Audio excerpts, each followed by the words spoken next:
Hello, good evening friends, good evening students. This is Akash Chalmule once again. आपका मेरे YouTube channel learn next nursing में स्वागत है। चलिए आज हम बात करेंगे DHS एंड DMER के बारे में। DMER, DHS and DMER, okay. क्योंकि आने वाले समय में महाराष्ट्र में बहुत बड़ी हेल्थ डिपार्टमेंट में वैकेंसी आने वाली है, तो आप सभी लोग पढ़ाई में लगे होंगे और कर ही रहे होंगे। चलिए मैं आपको बता दूंगा कि आपको कौन सा डिपार्टमेंट ज्वाइन करना अच्छा रहेगा, DHS अच्छा रहेगा या DMER अच्छा रहेगा। तो ये वीडियो में हम बहुत सारी अच्छी और बहुत बड़ी इन्फॉर्मेशन मैं आपको देने का प्रयास करूँगा, तो ये वीडियो के अंत तक आप बने रहिए। और सबसे पहले तो मैं आपको रिक्वेस्ट करूँगा, अगर आप मेरे चैनल पे हो तो मेरे चैनल को सब्सक्राइब कर लीजिए, बेल आइकॉन को दबा दीजिए।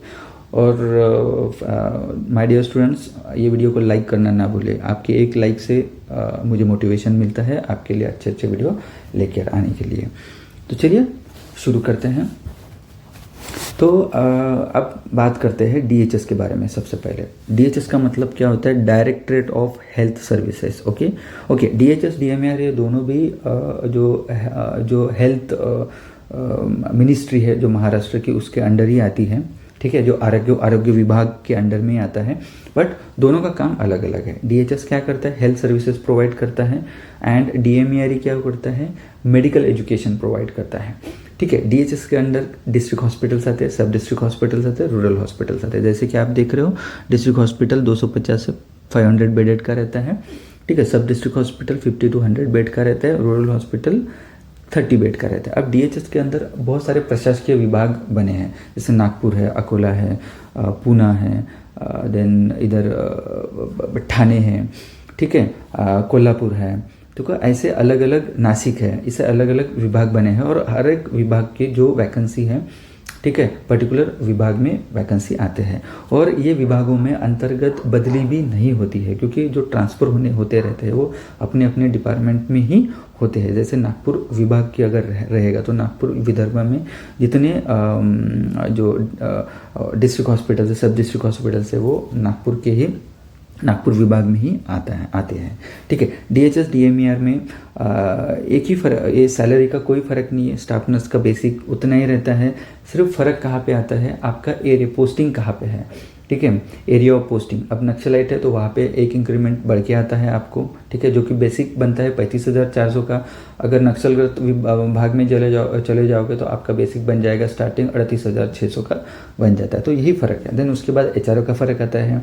अगर आप डिस्ट्रिक्ट में काम कर रहे हो तो XYZ जो सिटी की कैटेगरी होती है, उसके तरीके से HRA बनता है 9%, 18% एंड 27% के हिसाब से। अगर आप तालुका लेवल रूरल हॉस्पिटल में काम करते हो तो वहाँ पे आपको 9% ही HRA मिलेगा। ठीक है, अब बहुत सारे डिस्ट्रिक्ट जो रहते हैं Y कैटेगरी के जो रहते हैं, वहाँ पे आप 18% ही पकड़ लो, तो बेसिकली आपको वहाँ पे 18% ही HRA मिलता है।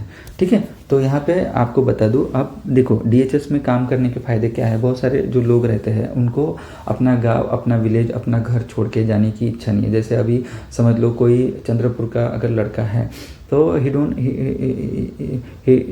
उसको नागपुर जाके जॉब करने की इच्छा नहीं है, तो चंद्रपुर में अगर DHS की वैकेंसी निकली है तो आप वरोरा है, चिमूर है, देन उसके बाद इधर कोरपना है, राजुरा है, बल्लारसा है, ऐसे या गोंडपिपरी है, ऐसे ये सब डिस्ट्रिक्ट हॉस्पिटल्स हैं या अंदर रूरल हॉस्पिटल्स है, वहाँ पे आप वैकेंसी आते रहती है, वहाँ पे आप अप्लाई कर सकते हो। तो बेसिकली आपको एक सूटेबल हो जाएगा कि आपके घर के पास आप जॉब भी कर सकते हो, या आपका जो भी दूसरे काम है या फैमिली को टाइम देना है वो भी आप कर सकते हो। बट अगर आप क्या बोलते हैं, आपका प्रोफेशनल या आपका अपग्रेडेशन चाहते हो तो आपको बड़े लेवल में जाना पड़ेगा, या DMER, क्योंकि यहाँ पे मेडिकल कॉलेज होता है, यहाँ पे अपग्रेडेशन होते रहता है, तो बहुत सारी चीज़ें होती है। तो DHS का एक ही एडवांटेजेस मैं आपको बता दिया। डिसएडवांटेज ज़्यादा नहीं है, डिसएडवांटेजेस बेसिकली इसको डिसएडवांटेज नहीं बोलेंगे, बट इतना ही बोलूँगा, DHS में मेडिकल स्टूडेंट्स नहीं होते हैं, तो you have to do all kind of works. Okay, आपको जो भी नर्सिंग कैडर के जो भी वर्क रहेंगे, जो भी job responsibility and job description रहेगा, सब आपको खुद ही को करना पड़ेगा। बहुत सारी चीज़ें मेडिकल कॉलेज में क्या होता है कि आपको वहाँ पे इंटर्न मिल जाएंगे, या आपको नर्सिंग स्टूडेंट्स भी रहते हैं, DHS में भी नर्सिंग स्टूडेंट्स रहते हैं, बट डिपेंड्स किस तरीके से उनका पोस्टिंग रहता है। बट DMER में इंटर्न्स भी मिल जाते हैं, इंटर्न्स बहुत सारे काम आपके कर लेते हैं, तो वहाँ पे थोड़ा स्टाफ नर्सेस का जॉब डिस्क्रिप्शन, जॉब रिस्पॉन्सिबिलिटी थोड़ा सा बेटर है देन DHS। ओके, तो यही फ़र्क है। तो आपको अभी बता देता हूँ कि DHS की सैलरी स्लिप कैसी होती है। ये एक स्टूडेंट की मेरे फ्रेंड की ये है सैलरी स्लिप है। इसमें देख सकते हो women's hospital Gadchiroli, at presently is working in Gadchiroli. Okay, इसका डेट ऑफ ज्वाइनिंग ये सब कुछ लिखा है। हाँ, इसका पे लेवल यहाँ पे देख सकते हो S14 में आता है, दैट मीन्स 38,600। ओके, यानी 38,600 का इसका स्टार्टिंग बेसिक है। इसको एक इंक्रीमेंट लग चुका है, तो इसकी वजह से 39,800 आपको यहाँ पे दिख रहा है। बट स्टार्टिंग सैलरी, क्योंकि ये Gadchiroli it comes under the naxalite area, so यहाँ पे एक इंक्रीमेंट ज़्यादा ही, एक लेवल ज़्यादा बढ़ के मिलती है। एक इंक्रीमेंट नहीं, एक लेवल 38,600 का। अगर आप बेसिकली नक्सलग्रस्त भाग को छोड़ के अगर स्टाफ नर्स का जॉब करते हो, तो आपको यहाँ पे लेवल S13 की मिलेंगी। S13 35,400 का आपका स्टार्टिंग बेसिक बनेगा। ठीक है, कहाँ पे? अगर नक्सलग्रस्त भाग नहीं है, जैसे नागपुर है, अकोला है, या इधर कहीं भी रेस्ट ऑफ महाराष्ट्र में कहीं भी काम करते हो, तो आपका यही सैलरी बनेगा, बेसिक यही बनेगा। ठीक है, तो आप जैसे भी देख सकते हो यहाँ पे HRA देख सकते हो, DA देख सकते हो, mess allowance, HRA, tribal allowance भी मिलता है इधर, यूनिफॉर्म अलाउंस, वॉशिंग अलाउंस, ये सब आपको दिख रहा है। ठीक है, यहाँ पे आप देख सकते हो टोटल एनरोलमेंट, यानी जो इसका ये कितना बनेगा। आप देखो यहाँ पे HRA देखेंगे, इंपॉर्टेंट है HRA। ओके, HRA, ये HRA है। ठीक है, एड, ये ट्राइबल का, ये तीनों, ये दो चीज़ें हैं ना, ये ट्राइबल के आते हैं। ठीक है, क्योंकि वो अलग ही मिल जाता है, क्योंकि ट्राइबल एरिया प्लस आपका नक्सलाइट एरिया का जो अलाउंसेस है। ठीक है, HRA यहाँ पे आप देख सकते हो, जो सिटी के हिसाब से यहाँ पे 9% के हिसाब से या 18% के हिसाब से जो बेसिक के आपको मिल जाएगी, 9% के हिसाब से मिला है यहाँ पे। ठीक है, अब सिटी यही डिफरेंस पड़ता है और बेसिक का डिफरेंस पड़ता है। But basically starting rest of Maharashtra जितना भी गढ़चिरौली को छोड़ के स्टार्टिंग बेसिक 35,400 ही आपको मिलेगा। सिर्फ यहाँ पे फर्क पड़ता है HRA का। ठीक है, तो इस तरीके से आपको देख सकते हो टोटल एनरोलमेंट इसका इतना जा रहा है।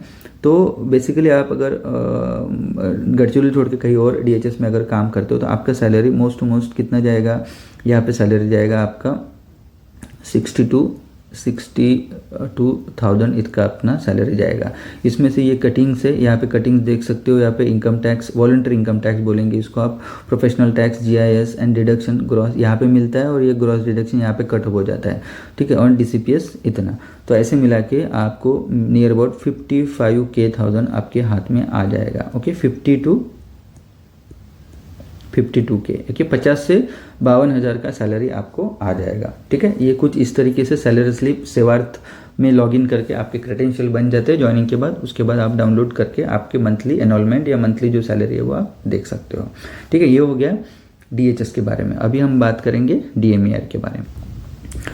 अब हम बात करेंगे DMER, director of medical education and research centre, Mumbai. Okay, ये भी हेल्थ खाते में ही आता है ये भी सेंटर। ओके, अब DMER के अंडर में क्या क्या, जो भी गवर्नमेंट मेडिकल कॉलेजेस जो आते हैं, वो government medical college Nagpur, Akola, Yavatmal, इधर JJ hospital Mumbai, BJ medical college, Sassoon hospital.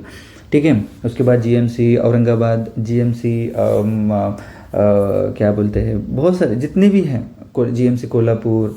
ठीक है, सब ये DMER के अंडर में है, जहाँ पे मेडिकल एजुकेशन दिया जाता है। दैट मीन्स जहाँ पे MBBS and PG, post graduation, after MBBS जो PG करते हैं, वो कॉलेजेस अटैच होते हैं, वो DMER के अंडर में आते हैं।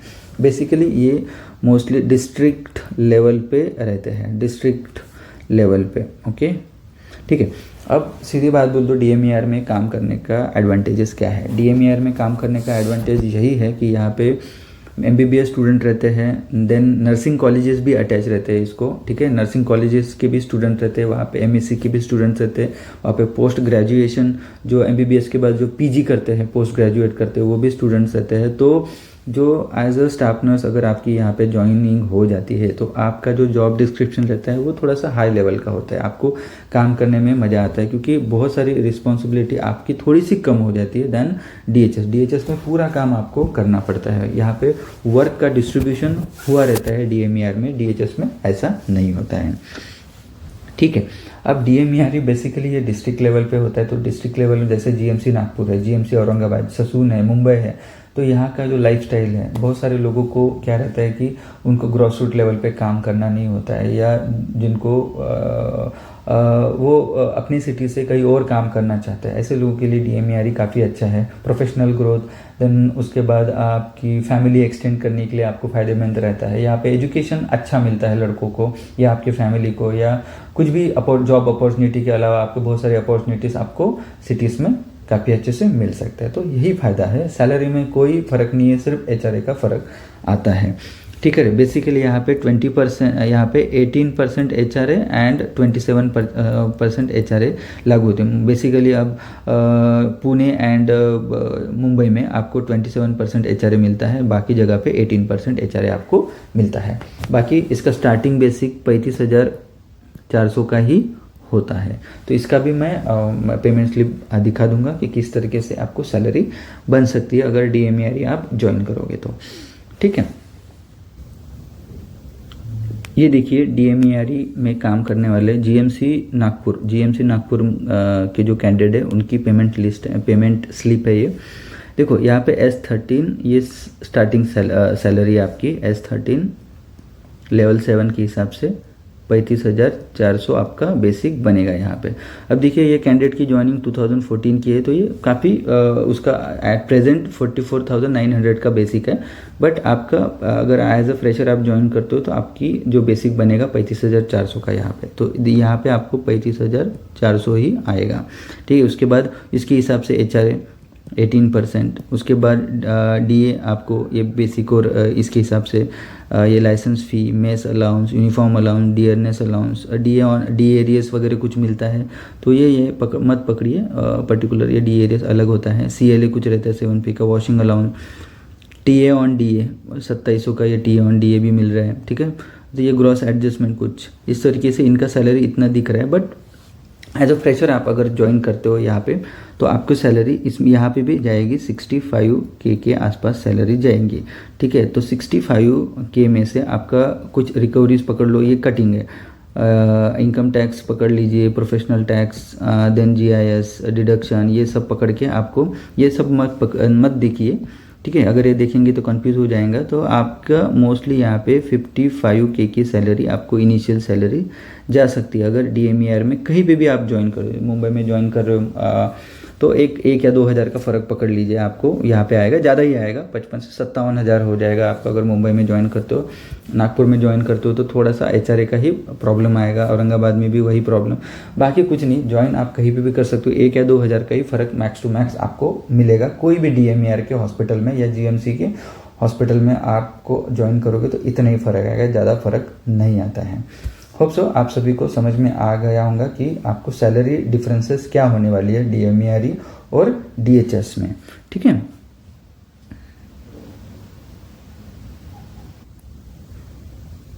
तो चलिए आपको डीएचएस और डीएमईआर के बारे में मैंने बता दिया हो। ऑलरेडी मैं डीएचएस में भी काम कर चुका हूँ, डीएमईआर में भी काम कर चुका हूँ, दोनों से मैंने रिज़ाइन कर दिया है, ठीक है। बट बेसिकली आपको अगर अच्छा अपॉर्चुनिटी मिलता है तो आप नेक्स्ट लेवल जाने का सोचिए, क्योंकि एम्स जो सेंट्रल गवर्नमेंट के जॉब रहते हैं वो बेटर रहते हैं than state government job. But आप स्टिल स्टेट गवर्नमेंट में अगर काम करना चाहते हो तो मेरे पॉइंट ऑफ व्यू से आप अगर डीएमईआर जाते हो तो आपको अच्छा working environment plus city plus आपके बच्चों के एजुकेशन के लिए या आपको फैमिली एक्सटेंड करने के लिए या सेटल होने के लिए आपको काफ़ी अच्छा होगा, ठीक है। ये मेरा पॉइंट ऑफ व्यू और किसी और का अलग हो सकता है, ये सिर्फ मेरे पॉइंट ऑफ व्यू है, तो आप सोच समझ के ही डिसीजन लेना, ठीक है, क्योंकि आप समझदार हो, अबव 18 हो, आप अच्छे से डिसीजन ले सकते हो, ठीक है, तो दोनों के एडवांटेजेस डिसएडवांटेजेस बता दिया। यहाँ पे भी 35,400 का बेसिक है, इधर भी 35,400 का बेसिक है। HRA का ही यहाँ पे फ़र्क आएगा। देखा जाएगा तो यहाँ पे TA, DA, HRA, ठीक है, then TA on plus DA, ऐसे मिला के आपको सैलरी इधर भी 62K के आसपास जाएगी, यहाँ पे 65K के आसपास जाएगी। ठीक है, इस तरीके से रहेगा। इन हैंड यहाँ पे 6 to 7,000 आप कट कर दीजिए, इनकम वॉलंटरी टैक्स है सब पकड़ के, तो समझ लीजिए यहाँ पे आपको एक 52 to 55 के बीच में सैलरी आएगी। यहाँ पे आपको 55 के सैलरी आएगी अगर मुंबई, पुणे ऐसी जगह पे जाते हो या नागपुर में जाते हो तो DHS basically health services provide करता है। ठीक है, इसमें सब डिस्ट्रिक्ट हॉस्पिटल्स होते हैं, रूरल हॉस्पिटल्स रहते हैं, district hospitals, and DMERE basically यहाँ पे मेडिकल एजुकेशन प्रोवाइड किया जाता है। Basically MBBS, PG and nursing colleges and nursing post graduate colleges DMER में होते हैं। तो आपके प्रोफेशनल ग्रोथ के लिए DMER काफ़ी अच्छा रहेगा। As a BSc, as a MSc अगर होने के बाद अगर ज्वाइन करना चाहते हो तो बेसिकली आप DMER में ही जाना चाहिए, ये मेरा पर्सनल ओपिनियन है। उसके बाद अगर कोई ट्यूटर पोस्ट DHS की हो या DMER की, उसका एग्ज़ाम आता है तो इसके लिए भी आप अप्लाई कर सकते हो। एंड DHS में और दूसरे कुछ प्रोफेशनल है, जैसे psychiatric nurse, paediatric nurse and public health nurse की भी पोस्ट आती है, उसके भी अलग सैलरी, उसके अलग बेनिफिट्स अलग अलग हैं, तो वहाँ पे भी आप ज्वाइन कर सकते हो। तो बेसिकली ये मैंने सिर्फ स्टाफ नर्स के बारे में ही आपको यहाँ पे इंफॉर्मेशन दी है।